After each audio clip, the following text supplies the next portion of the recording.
মুভির শুরুতে ৮ বছরের একটি মেয়ে চুষিকে দেখানো হয় যে তার বাবার সাথে লুকোচুরি খেলছিল। তবে হঠাৎ দুজন গুন্ডা এসে তার বাবাকে ধাক্কা মেরে ফেলে দেয়। মেয়েটি কিছু বুঝে ওঠার আগেই দেখতে পায় একজন গুন্ডা ছুরি বের করে তার বাবার পেটে বসিয়ে দেয়। মৃত্যুর মুখে দাঁড়িয়ে মেয়েটির বাবা তাকে একদম চুপচাপ থাকার ইশারা করেন। তবে এর মধ্যে অন্য একজন তার মাথায় হাতুড়ি দিয়ে আঘাত করে এবং তার রক্ত ছিটকে মেয়েটির মুখে লেগে যায়। এরপর গুন্ডারা চুষির বাবাকে টেনে রুম থেকে নিয়ে যায়। চুষি ভেবেছিল হয়তো সে বেঁচে গেছে, কিন্তু ঠিক সেই মুহূর্তে একজনকে রুমে ঢুকতে দেখা যায়। চুষি চুপচাপ সেখানেই শুয়ে থাকে। লোকটা বিছানায় এসে হাতুড়ি ঘোরাতে শুরু করে। এসব দেখে চুষি আরো বেশি ভয় পেয়ে যায় এবং ভাবে এই খুনি হয়তো তাকেও মেরে ফেলবে। এর মধ্যে লোকটা তাকে ধরে ফেলে, কিন্তু দেখা যায় সে তাকে মারে না, উল্টো সে চুষিকে এক বৃদ্ধ লোকের কাছে বিক্রি করে দেয়। এরপর যখনই সেই বৃদ্ধ লোকটা তার সাথে খারাপ কিছু করার চেষ্টা করে, ঠিক তখনই সেখানে একজন লোক এসে তাকে বাধা দেয়। ধস্তাধস্তির সময় একজনের বন্দুক চুষির পায়ের কাছে পড়ে যায়। সুযোগ বুঝে চুষি বন্দুকটি উঠিয়ে পেছন থেকে আসা লোকটিকে সেখানে গুলি করে মেরে ফেলে। এভাবেই তারা একে অপরকে বিপদের হাত থেকে বাঁচিয়ে নেয়। দেখা যায় এই লোকটার নাম হলো আসাং এবং সে হলো ইয়াংবিয়ান গ্যাংয়ের লিডার। এরপর চুষি তার বাবার মৃত্যুর বদলা নেওয়ার জন্য নিজেকে প্রফেশনাল কিলার হিসেবে গড়ে তোলার অনুরোধ করে। এ কথা শুনে আসাং চুষিকে একজন গ্যাং মেম্বারের সাথে বন্দুক জোড়া লাগানোর প্রতিযোগিতায় লাগিয়ে দেয়। সে ভেবেছিল চুষি হয়তো লোকটাকে গুলি করবে, কিন্তু সে অবাক হয়ে দেখে চুষি মাত্র 10 সেকেন্ডে বন্দুক জোড়া লাগিয়ে ফেলে। এরপর সে বন্দুক তাক করে, কিন্তু সে ভয়ের কারণে ট্রিগার টিপতে পারছিল না। এসব দেখে লোকটা চুষির দিকে বন্দুক তাক করে তাকে মারার জন্য, কিন্তু ঠিক তখনই আসাং লোকটাকে গুলি করে সেখানেই মেরে ফেলে। এরপর সে চুষিকে ট্রেনিং দেওয়া শুরু করে। দেখা যায় এই ট্রেনিং এর সময় চুষি ধীরে ধীরে তাকে পছন্দ করতে শুরু করে এবং এতে আসাংও বেশ খুশি ছিল। একদিন চুষি তার বাবার খুনের খবর পেয়ে যায় এবং তখন একাই একটি আস্তানায় চলে যায় তাকে মারার জন্য। তবে সে সেখানে গিয়ে বুঝতে পারে সে ফাঁদে পড়েছে। গুন্ডারা তাকে বন্দি করে ফেলে। তাদের লিডার হাতুড়ি তুললেও চুষিকে মারে না, উল্টো সে জানায় যে সে চুষির বাবাকে মারেনি, আসলে খুনি অন্য কেউ। লোকটা সত্যিটা বলতে যাবে ঠিক সেই সময় জানালার কাঁচ ভেঙে সেখানে আসাং চলে আসে এবং একাই সব গুন্ডাকে গুলি করে মেরে ফেলে। আর এভাবে সে আরো একবার চুষির প্রাণ বাঁচায়। এরপর চুষি আসাংয়ের কাছে নিজের ভালো লাগার কথাটা জানিয়ে দেয়। আসাংও রাজি হয় এবং তারা দুজনে বিয়ে করে ফেলে। তবে হানিমুনে গিয়ে হঠাৎ এক রাতে রহস্যময় এক কল আসে। তখন আসাং চুষিকে রেখে একাই কোথাও একটা চলে যায়। এরপর চুষি খবর পেয়ে এক জায়গায় গিয়ে জানতে পারে আসাং আর বেঁচে নেই, তাকে ভয়ানকভাবে খুন করা হয়েছে। আসাংয়ের এক সাথী জানায় সে চুষির বাবার খুনিকে খুঁজছিল এবং সে চেয়েছিল চুষির ইচ্ছে পূরণ করতে, কিন্তু তাকে ধোঁকা দিয়ে মেরে ফেলা হয়েছে। এসব জানার পর চুষি ভীষণ ভেঙে পড়ে এবং যে কোনো মূল্যে প্রতিশোধ নেওয়ার প্রতিজ্ঞা করে। সে জেদ নিয়ে শত্রুদের আস্তানায় চলে যায়। চুষির ধারণাও ছিল না এখানে কত শত শত্রু রয়েছে, কিন্তু এত লোক দেখেও সে পিছিয়ে আসে না। সে একে একে সবাইকে মারতে শুরু করে। নিজের প্রিয় মানুষের মৃত্যুর বদলা নিতে নিতে সে শেষ রুমে গিয়ে হাজির হয় এবং নিজের সাথে আনা চাকু দিয়ে একে একে সব শত্রুকে শেষ করতে থাকে। সে কিছুতেই হার মানছিল না। এরপর সেখানে একজন মোটা ও শক্তিশালী লোক এসে চুষির গলা ধরে তাকে উপরে জাগিয়ে ফেলে এবং তার চুল ধরে টেবিলের উপরে ছুঁড়ে মারে। চুষি হাতের কাছে শক্ত কিছু পেয়ে সেটা দিয়ে শত্রুর পায়ে আঘাত করতে শুরু করে। এতে যখন লোকটা তার চুল ছেড়ে দেয়, তখন সে উঠে লোকটার মুখে এক ভয়ানক আঘাত করে। লোকটাকে দুর্বল হতে দেখে চুষি দ্রুত একটি দড়ি এনে তার গলায় পেঁচিয়ে ধরে। শ্বাসরোধ হওয়ার কারণে লোকটা নিচে পড়ে যায়। তবে সে লোকটার গলায় বাঁধা দড়িটা ধরে এক টান দিয়ে জানালা ভেঙে সে দড়ি নিয়ে নিচে ঝুলে পড়ে। আর এভাবেই সে একা পুরো গ্যাংকে শেষ করে নিজের বাবা আর স্বামীর মৃত্যুর বদলা নেয়। কিন্তু যখনই সে ওখান থেকে চলে যেতে চায়, তখনই পুলিশ এসে তাকে চারপাশ থেকে ঘিরে ধরে। তার লড়াই করার দক্ষতা দেখে পুলিশ অবাক হয়ে যায়। তারা তাকে জেলে না পাঠিয়ে একটি গোপন মিশনের জন্য এজেন্ট হিসেবে সাথে নিয়ে যায়। চুষি অজ্ঞান থাকা অবস্থায় প্লাস্টিক সার্জারির মাধ্যমে তার চেহারা বদলে দেওয়া হয়। জ্ঞান ফিরলে সে দেখে তার চেহারা বদলে গেছে, এমনকি তাকে একটি গোপন রুমে আটকে রাখা হয়। সেই রুমে ভেন্টিলেশন মেশিনের মাধ্যমে গ্যাস ছেড়ে তাকে বারবার অজ্ঞান করে ফেলা হতো। একদিন গ্যাস ছাড়ার পর চুষি যখন অজ্ঞান হয়ে যায়, তখন একজন গার্ড তাকে নিতে আসে। তখনই অজ্ঞান হওয়ার ভান করে থাকা চুষি উঠে তাদের উপরে আক্রমণ করে। চুষি কোনোভাবে সেই রুম থেকে পালিয়ে বাইরে আসতেই দেখতে পায় সেখানে অনেকগুলো মেয়ে বেলি ডান্স করছে। এসব দেখে সে কিছুতেই বুঝতে পারছিল না যে তার সাথে কি হচ্ছে। তখন গার্ডরা তাকে ধরতে আসলে সে পালানোর চেষ্টা করে। এরপর চুষি অন্য এক রুমে গিয়ে দেখে সেখানে কিছু লোকেরা রান্না শিখছে। চুষির এমন অবস্থা দেখেও সেখানে থাকা সবার রিয়াকশন দেখে মনে হচ্ছে তারা এসবে অভ্যস্ত। এর মধ্যে এক গার্ড এসে তাকে ধরে ফেলে, কিন্তু সে বুদ্ধি করে একটা চাকু তুলে সেই গার্ডকে জিম্মি করে ফেলে। চুষি ভাবছিল এখন এখান থেকে কিভাবে পালাবে, কিন্তু সামনের দরজা খুলতে সে সামনে একটি নাটকের মঞ্চ দেখতে পায় এবং সেখানে থাকা সবাই তার দিকে স্বাভাবিকভাবে তাকাচ্ছিল। এসব দেখে চুষি আরো বেশি ঘাবড়ে যায় এবং সেখান থেকে বেরোনোর জন্য অন্য একটি রুমে চলে আসে। সেখানেও কিছু মেয়ে মেকআপ করা শিখছিল। তারাও বাকিদের মতোই স্বাভাবিক, কারণ সেখানে থাকা সবাই একসময় চুষির মতো পালানোর চেষ্টা করছিল, কিন্তু তারা কেউই পালাতে পারেনি। চুষি গার্ডকে ভয় দেখিয়ে পালানোর রাস্তা জিজ্ঞেস করে। এর মধ্যে সেখানে কোয়ান নামক একজন মহিলা আসে। সে তাকে রাস্তা দেখানোর কথা বলে এগিয়ে নিয়ে যায়। সে একটি গোপন পথ দিয়ে চুষিকে বাইরে বের করে আনে এবং তাকে বলে এখান থেকে পালাতে। কিন্তু প্রায় 10 মিটার উঁচু দেখে চুষি যখন ঘাবড়ে যায়, তখন মহিলাটি নিজেই সেখান থেকে ঝাঁপ দেয়। তার কিছুই হয়নি দেখে চুষি ওই লোকটাকে মেরে সেখান থেকে নিচে ঝাঁপ দেয়, কিন্তু নিচে পৌঁছানোর আগেই মহিলাটি তার উপরে গুলি চালায়। আসলে এই সবই ছিল ওই মহিলাটির প্ল্যান। তার নাম হলো কুয়াং এবং সেই এই সিক্রেট ট্রেনিং সেন্টারটি চালাতো। চিফ চুষির দক্ষতা দেখে ভালো করে বুঝে গিয়েছিল, তাই সে তাকে এক গোপন মিশনের জন্য তৈরি করতে চেয়েছিল। কিন্তু এখন যেহেতু তার জীবনে আপন বলতে কেউ নেই, তাই সে আর বেঁচে থাকতে চাইছিল না। তখন চিফ চুষিকে তার আল্ট্রাসাউন্ড রিপোর্টটি দেখায়। সেখানে স্পষ্ট দেখা যায় চুষি মা হতে চলেছে। চিফ জানতো একজন মহিলার কাছে তার সন্তান হলো সবচেয়ে গুরুত্বপূর্ণ। সে কথা দেয় যে 10 বছর পর চুষিকে মুক্ত করে দেওয়া হবে এবং নতুন জীবনের জন্য টাকার ব্যবস্থাও করে দেবে। সন্তানের কথা ভেবে চুষি তার কথায় রাজি হয় এবং তার ট্রেনিং শুরু হয়।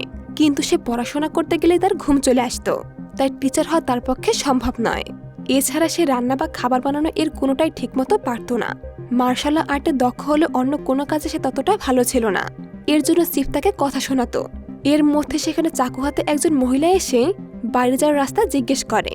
তাকে দেখে বোঝা যাচ্ছিল সেও নতুন, কিন্তু বাকি মেয়েরা সবাই স্বাভাবিক ছিল, কারণ তাদের সবার সাথেই এমনটা ঘটেছে। চিফ ইশারা করলে চুষি বুঝতে পারে ওই মেয়েটির সাথে কি হতে চলেছে। কিছুদিন পর চুষি একটি মেয়ে সন্তানের জন্ম দেয়। সময়ের সাথে সাথে চুষির দায়িত্ব দিন দিন বেড়ে যাচ্ছিল, কারণ তার মেয়েও তো বড় হচ্ছে। সে নিজের ট্রেনিং আরো মনোযোগ দিয়ে করতে শুরু করে, যাতে সে এখান থেকে কোনোভাবে বের হতে পারে। তার পরিশ্রম দেখে চিফ তাকে একটি সুযোগ দেন। তিনি একজন লোকের বিস্তারিত তথ্য দিয়ে বলেন, চুষি যদি তাকে মারতে পারে তবে সে তার মেয়েকে নিয়ে বাইরে থাকতে পারবে। সেই রাতে সুযোগ বুঝে ওই লোকটাকে মারতে সে তার বাড়িতে যায়। সে বন্দুক নিয়ে ভেতরে ঢোকে, কিন্তু লোকটিও আগে থেকে সতর্ক ছিল। চুষি রুমে ঢুকতে লোকটা তলোয়ার দিয়ে চুষির হাতে বন্দুক ফেলে দেয় এবং তার উপর হামলা করার চেষ্টা করে। তাদের মধ্যে ভয়ানক লড়াই শুরু হয়, কিন্তু শেষমেশ চুষি তাকে মেরে নিজের মিশন শেষ করে। এরপর চিফ তাকে অন্য একটি মিশনের দায়িত্ব দেন এবং চুষি নতুন পরিচয়ে বাইরে জীবন কাটাতে শুরু করে। চুষির প্রতিবেশী হিউনজু তাকে পছন্দ করত এবং বারবার তার সাথে কথা বলার চেষ্টা করে। তবে চুষি সন্দেহ করলে চিফ জানায় যে হিউনজু হলো একজন সাধারণ মানুষ। এতে চুষির সন্দেহ কিছুটা দূর হয়। এরপর সে তার মেয়েকে স্কুলে ভর্তি করিয়ে দেয় এবং মেয়ের দেখাশোনার পাশাপাশি নিজের মিশনও চালিয়ে যায়। এবং তার ব্যবহারে চুষি ও তার মেয়ে অনেক খুশি ছিল। ধীরে ধীরে তারা একে অপরের খুব কাছাকাছি চলে আসে এবং তারা একে অপরকে ভালোবাসতে শুরু করে। এর মধ্যে চিফ কল করে চুষিকে নতুন একটি মিশন দেন। চুষি হিউনজুকে মিথ্যা বলে যে তার বন্ধুর অ্যাক্সিডেন্ট হয়েছে এবং তাকে ঘরের চাবি দিয়ে মিশনে চলে যায়। সে তার জুনিয়রকে নিয়ে টার্গেটের কাছ থেকে ডেটা চুরি করতে পৌঁছে যায়। ওয়াশরুমে গিয়ে সে দ্রুত পেন ড্রাইভ থেকে সব ডেটা কপি করে নিজের হেয়ারপিনের সাথে লাগিয়ে দেয়, কিন্তু রুমে ফিরে সে দেখে তার জুনিয়র ধরা পড়ে গেছে। লোকটা তখনই বুঝতে পারে যে চুষি আসলে ডেটা কপি করেছে, তাই সে চুষির হেয়ারপিনটা কেড়ে নেয়। চুষি বুদ্ধি করে একজনকে জখম করে এবং 4 জনের সাথে ভয়ানক ফাইট শুরু করে। সে সেখান থেকে বের হতে পারলে তার জুনিয়র ভীষণভাবে আহত হয় এবং সে চুষির সামনেই সেখানে মারা যায়। চুষি বুঝে যায় বাঁচতে হলে মিশন শেষ করতেই হবে। ঘরে ফিরে সে নিজের মেয়ের ভবিষ্যৎ ভেবে কান্নায় ভেঙে পড়ে। তখন হিউনজু সেখানে এসে কিছু জিজ্ঞেস না করে তাকে জড়িয়ে ধরে, যা তাদের সম্পর্ককে আরো গভীর করে। একদিন হঠাৎ করে হিউনজু চুষিকে বিয়ের প্রস্তাব দেয়। চুষি প্রথমে ঘাবড়ে গেলেও পরে চিফের কাছে বিয়ের অনুমতি চায়। সে চেয়েছিল হিউনজু যেন তার মেয়ের দেখাশোনা করে। চিফ রাজি হন, তবে শর্ত দেন যে বিয়ের লোকেশন এবং বাকি সবকিছু তিনি ঠিক করবেন এবং তাকে সব অর্ডার মেনে চলতে হবে। এবং তাকে বলা হয় যে 10 বছর পর তাকে পুরোপুরি মুক্ত করে দেওয়া হবে। হিউনজু এই খবর পেয়ে খুব খুশি হয়, কিন্তু এখানে একটি নতুন সত্য জানা যায়। হিউনজু আসলে চিফের হয়ে কাজ করে। চুষির উপরে নজর রাখার জন্য তাকে কাজে লাগানো হয়েছিল। এমনকি তাদের এই ভালোবাসা ছিল চিফের একটি পরিকল্পনা, যাতে তাকে সবসময় নিয়ন্ত্রণে রাখা যায়। চুষি এসব কিছুই জানতো না এবং সে তো বিয়ের জন্য তৈরি হয়ে যায়। কিন্তু বিয়ে শুরু হওয়ার কিছুক্ষণ আগে চিফ তাকে একটি নতুন মিশন দেন। দেখা যায় সবকিছু আগে থেকেই ঠিক করা ছিল। মিশন অনুযায়ী আগে থেকেই লোকেশন ঠিক করা। সময় মতো চুষি তার অস্ত্র বের করে নিশানা ঠিক করে। সাদা লং গাউন পরা অবস্থায় হাতে রাইফেল নিয়ে চুষিকে দেখতে সত্যি অসাধারণ লাগছিল। সে ট্রিগার টেপার আগেই নিশানার মুখ দেখে ফেলে, তবে অল্পের জন্য গুলি মিস হয়ে লোকটার চশমায় গিয়ে লেগে যায়, আর তখনই গার্ডরা লোকটাকে ঘিরে ফেলে। চুষি আবারও গুলি চালায়, কিন্তু সেটা গিয়ে লাগে একজন গার্ডের পিঠে। এরপর তার চোখ যখন তার আসল টার্গেটের উপরে পড়ে, সে একদম স্তব্ধ হয়ে যায়, কারণ এই লোকটা আর কেউ নয়, সে হলো তার স্বামী আসাং। যাকে সে অনেকদিন আগে মৃত ভেবেছিল। এর মধ্যে কি একজন দরজায় কড়া নেড়ে চুষিকে বিয়ের জন্য ডাক দেয়। সে দ্রুত বন্দুক লুকিয়ে বিয়ের আসরে চলে যায়। এতদিন পর নিজের মৃত স্বামীকে জীবিত দেখে সে একদম দিশেহারা হয়ে পড়ে। সে কিছুতেই বুঝে উঠতে পারছিল না আশাং বেঁচে থাকলে এতদিন কোথায় ছিল, আর কেনই বা সে লুকিয়েছিল। নিজের চোখকেও সে বিশ্বাস করতে পারছে না। কিন্তু তখন বিয়ের আসরে তার আর কিছু বলার ছিল না, তাই সে হিংজুকে বিয়ে করে নেয়। এদিকে আশাং স্নাইপার পজিশন ঠিক করে একটি ফুটেজ পায়, যেখানে সে চুষিকে বাথরুমে দেখতে পায়। তদন্ত করে সে আরো জানতে পারে যে সেখানে আসা সব অতিথিরা ছিল ভাড়া করা। আশাংয়ের কাছে সবকিছু পরিষ্কার হয়ে যায়। সে চুষির ব্যাপারে আরো জানার জন্য একটি স্টেজ পারফরমেন্স দেখতে যায়। শো শেষ হলে সে সরাসরি চুষির সাথে কথা বলে। চুষির চেহারা বদলে গেল, তার চোখ দুটো আগের মতোই ছিল। আশাং নিজেকে ফ্যান পরিচয় দিয়ে তাকে পরীক্ষা করে, কিন্তু চুষি বলে তাকে চলে যেতে। এর মধ্যে আশাং বন্দুক বের করে চুষির দিকে তাক করে। চুষি এমনভাবে ঘুরিয়ে কথা বলে যে আশাং ভাবতে শুরু করে সে যাকে খুঁজছে এই মেয়েটি সে নয়। সে সেখান থেকে চলে যায়। দূর থেকে হিউঞ্জু চুষি আর আশাংয়ের দেখা করার কথা চিফকে জানিয়ে দেয়, কিন্তু আশাংয়ের লোকেরা সে কথাগুলো রেকর্ড করে নেয়। এরপর চিফ চুষিকে জিজ্ঞাসাবাদ শুরু করেন এবং পরিষ্কার জানিয়ে দেয় যে হিঞ্জু আর তার মেয়েকে বাঁচাতে চাইলে আজ রাতের মধ্যে তাকে আশাংকে মারতে হবে। এর কিছুক্ষণ পরে চুষি একটি ফুলের তোড়া আর চিঠির সাথে একটি ইউএসবি পায়। চুষি লুকিয়ে একটি ক্যাফেতে গিয়ে পেন ড্রাইভ চালিয়ে হিউঞ্জু আর চিফের মধ্যকার সব কথোপকথন শুনে ফেলে। সত্য জানতে পেরে সে ভীষণ ভেঙে পড়ে। সে বুঝতে পারে যাকে সে ভালোবাসা ভেবেছিল তা ছিল কেবল একটি সাজানো চাল। প্রতিশোধ নেওয়ার জন্য সে আশাংয়ের কাছে মেসেজ পাঠায় যে তাকে মারার জন্য একজন সিক্রেট এজেন্ট যাচ্ছে। ফলে এজেন্ট সেখানে পৌঁছাতে আশাংয়ের লোকেরা তাকে ধরে ফেলে। এদিকে চিফও বুঝতে পারেন যে চুষি তাকে আসলে ধোঁকা দিয়েছে। তিনি হিঞ্জুকে কিছু না জানিয়ে বলেন, তুমি শুধুমাত্র চুষির উপরে নজর রাখো। চিফ তখন আশাংয়ের সাথে চুক্তি করেন যে তার ধরা পড়া এজেন্টকে ছাড়ানোর বদলে তিনি চুষিকে তার হাতে তুলে দেবেন এবং সেই সুযোগে আশাংকেও মেরে ফেলবেন। আশাং রাজি হয়, কিন্তু সেখানে যাওয়ার আগেই আশাংয়ের লোকেরা চিফের গাড়ির সামনে চলে আসে এবং চিফের লোকদের গুলি করে মেরে ফেলে। একটি ট্রাক এসে চিফের গাড়িকে ধাক্কা দেয়। এই সুযোগে চুষি তার হাত করা খুলে ফেলে। আশাং এসে তাকে সাথে করে নিয়ে যায় এবং তার বাসার সামনে নামিয়ে দেয়। নিরাপত্তার জন্য সে চুষিকে একটি বন্দুক দেয়, কিন্তু চুষি যখন তার অ্যাপার্টমেন্টের নিচে পৌঁছায় সে দেখে এক ভয়ানক বিস্ফোরণের ফলে তার অ্যাপার্টমেন্টে কেঁপে উঠেছে। সে দেখতে পায় হিঞ্জু তার মেয়েকে বুকে জড়িয়ে জানালা দিয়ে ছিটকে পড়েছে। সে পাগলের মতো দৌড়েছে তাদেরকে বাঁচাতে, কিন্তু ততক্ষণে অনেক দেরি হয়ে গেছে। তারা দুজনেই নিচে আছড়ে পড়ে। চুষি তার মেয়েকে কোলে তুলে নেয়, কিন্তু দেখতে পায় সে আর বেঁচে নেই। হিঞ্জু শেষ নিঃশ্বাস ত্যাগ করার আগে চুষিকে কিছু বলতে চায়, কিন্তু সে কিছু না বলেই মারা যায়। চোখের সামনে প্রিয় মানুষদের মৃত্যু দেখে চুষি পাগলের মতো চিৎকার করে কাঁদতে শুরু করে। চুষি মনে করে এই সবকিছুই চিফের কাজ এবং সে চিফকে মারার জন্য তার কাছে চলে যায়। কিন্তু চিফ কিছু না বলে কেবল বিস্ফোরণের আগের একটি ফুটেজ দেখান। আসলে চুষি যে সিক্রেট এজেন্টকে ধরিয়ে দিয়েছিল সেই এজেন্টটি আসলে তার ঠিকানা জানিয়ে দিয়েছে, আর সে ঠিকানা পেয়ে আশাংয়ের লোকেরা সেখানে গিয়ে হাজির হয়। এরপর যখনই হিঞ্জু মেকে নিয়ে রুমে ঢোকে তখনই আশাংয়ের লোকেরা তার উপরে হামলা করে। হিউঞ্জু বুঝতে পারে এসব আশাং করেছে, তাই হিউঞ্জু মেয়েকে বাঁচানোর জন্য আশাংয়ের সাথে কথা বলে। কিন্তু আশাং তাকে জানায়, তুমি যদি বাঁচতে চাও তাহলে নিজের হাতে মেয়েকে মেরে ফেলো। এর মধ্যেই এক গুন্ডা হিঞ্জুর সামনে ছুরি ফেলে, কিন্তু হিঞ্জু চুষির মেয়েকে নিজের মেয়ের মতোই ভালোবাসত, তাই সে নিজের সব শক্তি দিয়ে গুন্ডাদের সাথে লড়াই করে। কিন্তু গুন্ডাদের সংখ্যা অনেক বেশি হয়, তারা তাকে ধরে ফেলে। তখন হিঞ্জু জানতে পারে সেদিন চুষির বাবাকে আশাং নিজেই মেরেছিল। এই কথা জানতে পেরে চুষির পায়ের নিচের মাটি যেন সরে যায়। এরপর হিউঞ্জুর সাথে একটি বোমা রাখা হয়। সবকিছু আগে থেকেই প্ল্যান করা ছিল, যাতে করে এখানে চুষি আসা মাত্রই বিস্ফোরণ ঘটে। আসলে আশাং জানতো চুষি কতটা ভয়ানক, তাই সে এমন চাল চেলেছে যাতে চুষি ভুল করে পুরো এজেন্সিকে ধ্বংস করে ফেলে। কিন্তু আশাং একটা ভুল করে ফেলেছিল। সে জানতো না যে চিফের কাছে এই ঘরের ফুটেজ ছিল। সত্যটা জানতে পেরে চুষি অনেক ভয়ানক হয়ে ওঠে। সে সরাসরি গাড়ি নিয়ে দরজা ভেঙে আশাংয়ের আস্তানায় ঢুকে পড়ে। সেখানে পা রাখার সাথে সাথে সে একাই কিছু সময়ের মধ্যে গুন্ডাদেরকে ধরাশায়ী করে ফেলে। সবশেষে আশাং চুষির সামনে আসে। চুষির মনে একটাই প্রশ্ন ছিল, আশাং কি কোনোদিন তাকে ভালোবেসেছিল?